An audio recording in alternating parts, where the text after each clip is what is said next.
ജിൻഡോയുടെ ഭാഗത്ത് നിന്ന് മറ്റൊരു കണ്ടസ്റ്റന്റിന് ഫിസിക്കൽ അസോൾട്ട് ഉണ്ടായിരിക്കുന്നു. അതുകൊണ്ട് തന്നെ ജിൻഡോ ബിഗ് ബോസ് ഹൗസിൽ തുടരാനായിട്ട് നിങ്ങൾ ആഗ്രഹിക്കുന്നുണ്ടോ? ഇല്ല ബിഗ് ബോസ്, ജിൻഡോയെ ഇപ്പം തന്നെ ഇവിടെ നിന്ന് പുറത്താക്കണം.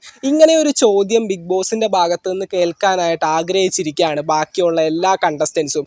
ഇപ്പോൾ അവർക്ക് ഏകദേശം ഒരു കാര്യം മനസ്സിലായി. ജിൻഡോയെ ഒരിക്കലും വോട്ടിങ്ങിലോ അല്ലെങ്കിൽ ബിഗ് ബോസ് കാണുന്ന ജനങ്ങളുടെ മനസ്സിൽ നിന്ന് ഒരിക്കലും പുറത്താക്കാൻ പറ്റില്ല എന്ന്. അപ്പോൾ മറ്റൊരു വഴിയെന്ന് പറയുന്നത് ഫിസിക്കൽ അസോൾട്ട് എങ്ങനെയെങ്കിലും ജിൻഡോൻ്റെ ഭാഗത്ത് നിന്ന് ഉണ്ടാക്കുക, അങ്ങനെ ജിൻഡോയെ പുറത്താക്കുക എന്നുള്ളതാണ്.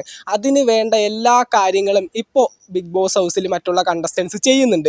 Big Boss Malayalam season 6 live അപ്ഡേറ്റ്സിലേക്ക് പോകാം. അങ്ങനെ ലൈവിലൊക്കെ ആയിട്ട് നമ്മുടെ നോറയെയും ജിൻഡോനെയും ബിഗ് ബോസ് ഒരു ചങ്ങലയിൽ ബന്ധിച്ചിരിക്കുകയാണ്. ഇത് നമ്മുടെ ഹോട്ട്സ്റ്റാറിൽ നടന്നൊരു പോളിൻ്റെ ഭാഗമായിട്ടായിരിക്കാം. അങ്ങനെയാണ് എനിക്ക് തോന്നുന്നത്. സിബിനും ജാസ്മിനുമായിരുന്നു ബിഗ് ബോസിൻ്റെ ഇരകൾ ഇങ്ങനെ യോജിപ്പിച്ച് വെക്കേണ്ടത്. പക്ഷേ സിബിൻ പോയതുകൊണ്ട് തന്നെ അത് നോറയിലേക്കും ജിൻഡോയിലേക്കും വരുന്നു.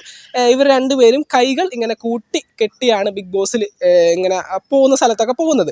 അപ്പോൾ ഇതൊരിക്കലും ഒരു ടാസ്ക് അല്ല. ബിഗ് ബോസ് കൊടുത്തിരിക്കുന്ന ഒരു പണി എന്ന് പറയാം, അല്ലെങ്കിൽ ഒരു ആക്ടിവിറ്റി എന്ന് പറയാം. ഈ ഒരു സമയത്ത് ടാസ്കിൽ ഫിസിക്കൽ അസോൾട്ടുകൾ ഉണ്ടാകാം. പക്ഷേ ബിഗ് ബോസിൽ നോർമലി നിൽക്കുന്ന സമയത്ത് ഫിസിക്കൽ അസോൾട്ട് അനുവദനീയമല്ല.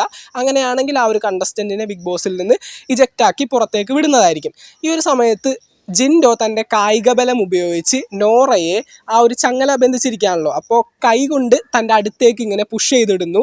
പിന്നെ താൻ പോകുന്നിടത്തൊക്കെ പ്രഷർ ഉപയോഗിച്ച് തൻ്റെ ബലം ഉപയോഗിച്ച് ചങ്ങലയിൽ ബന്ധിച്ചിരിക്കുന്ന നോറയെ കൊണ്ടുപോകുന്നു എന്നൊക്കെ പറഞ്ഞ് നല്ല രീതിയിൽ പൊട്ടിത്തെറിക്കുകയാണ് നോറ അവിടെ നിന്നിട്ട്. ബാക്കിയുള്ള കണ്ടസ്റ്റൻസ് എല്ലാവരും ജിൻഡോനെതിരായിട്ട് നോറയെ അനുകൂലിച്ച് സംസാരിക്കുന്നുണ്ട്.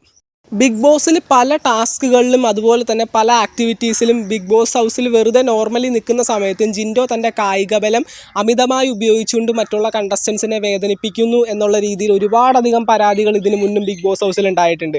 ഇത് എങ്ങനെയെങ്കിലും ഒരു ഫിസിക്കൽ അസോൾട്ടിൻ്റെ രൂപത്തിലാക്കിയെടുക്കണം. അതിന് ഏറ്റവും പറ്റിയൊരു ചാൻസാണ് ഇപ്പോൾ നോറക്ക് കിട്ടിയിരിക്കുന്നത്. നോറ എന്തായാലും ജിൻഡോനനുബന്ധിച്ച് ജിൻഡോൻ്റെ ഒരു 1/4 ബലം പോലും ഇല്ലാത്തൊരു വ്യക്തിയാണ് നോറ എന്ന് പറയുന്നത്. അപ്പോൾ ജിൻഡോ തനിക്ക് പോകേണ്ട സ്ഥലത്തൊക്കെ നോറയെ പ്രഷർ ഉപയോഗിച്ച് കൊണ്ടുപോകും. ചിലപ്പോൾ ജിൻഡോ അതൊരു ഗെയിമായിട്ട് കണ്ടേക്കാം. പക്ഷേ ഇതൊരു ഫിസിക്കൽ അസോൾട്ടാക്കി മാറ്റാനായിട്ട് നോറയ്ക്ക് അത്ര പണിയൊന്നുമില്ല. ഇപ്പോൾ ജിൻഡോ തന്നെ പ്രഷർ ഉപയോഗിച്ച് പുഷ് ചെയ്യുന്ന സമയത്ത് വല്ല സോഫയമൊക്കെ കാല് തട്ടി എന്ന് പറഞ്ഞാൽ മതി, അല്ലെങ്കിൽ താനൊന്ന് വീഴുന്ന പോലെ അഭിനയിച്ചാൽ മതി, എനിക്ക് കാലും കൈയും വേനെടുക്കുന്നു എന്ന് പറഞ്ഞാൽ മതി. ഇതൊക്കെ ഫിസിക്കൽ അസോൾട്ടിൽ പെടും. കാരണം ഇതൊരു ടാസ്ക് അല്ല. ബിഗ് ബോസ് ടാസ്ക് ആയിട്ട് കൊടുത്തിരിക്കുന്ന ഒരു കാര്യമല്ല. ഇവരെ രണ്ടുപേരെ തമ്മിൽ ചിത്രത്തിൽ മോഹൻലാലും പിന്നെ മറ്റേ പുള്ളിക്കാരത്തെയും പേരെനിക്കറിയില്ല, അവർ രണ്ടുപേരെ തമ്മിൽ ബന്ധിപ്പിച്ചിരിക്കുന്നത് കണ്ടിട്ടില്ലേ? അതുപോലെ ഒരു ആക്ടിവിറ്റി നമ്മൾ വേണമെങ്കിൽ നമുക്ക് പറയാം. അപ്പോൾ ഇതിനകത്ത് ഫിസിക്കൽ അസോൾട്ട് ഉണ്ടായിക്കഴിഞ്ഞാൽ മറ്റൊരു കണ്ടസ്റ്റൻറ്റിൻ്റെ ഭാഗത്തു നിന്നും ഇത്തരത്തിലൊരു ഫിസിക്കൽ അസോൾട്ടോ അല്ലെങ്കിൽ വേദനിപ്പിക്കുന്ന ഒരു രീതി ഉണ്ടായിക്കഴിഞ്ഞാൽ തീർച്ചയായിട്ടും അത് ഫിസിക്കൽ അസോൾട്ടിൻ്റെ ഇനത്തിൽപ്പെടും. ബിഗ് ബോസ് അപ്പം തന്നെ ജിൻഡോയെ പിടിച്ച് പുറത്താക്കും. ആ ഒരു പണിക്ക് വേണ്ടി തന്നെയാണ് നോറ ഈ കിടന്ന് തളയ്ക്കുന്നതും മറ്റുള്ള കണ്ടസ്റ്റൻസ് നോറയെ സപ്പോർട്ട് ചെയ്ത് മുന്നോട്ട് പോകുന്നതും. എന്താകുമെന്നറിയാം. എന്തായാലും ജിൻഡോ നോക്കിയും കണ്ട് കളിക്കുമെന്ന് വിചാരിക്കുന്നു. ഈ ഒരു സമയത്തൊക്കെ ജിൻഡോ നോറയെ പിടിച്ച് പിടിക്കുന്നൊക്കെ ഉണ്ട്. നോറ അതിനനുസരിച്ച് കാറ്റിൽ പറക്കുന്ന പട്ടം പോലെ ജിൻഡോൻ്റെ പുറകെ പറന്ന് പോകുന്നുണ്ട്. അപ്പോൾ നോക്കാം. ബിഗ് ബോസ് മലയാളം സീസൺ 6 പുതുപുത്തൻ വിശേഷങ്ങൾക്കായിട്ട് നമുക്ക് വീണ്ടും കാണാം.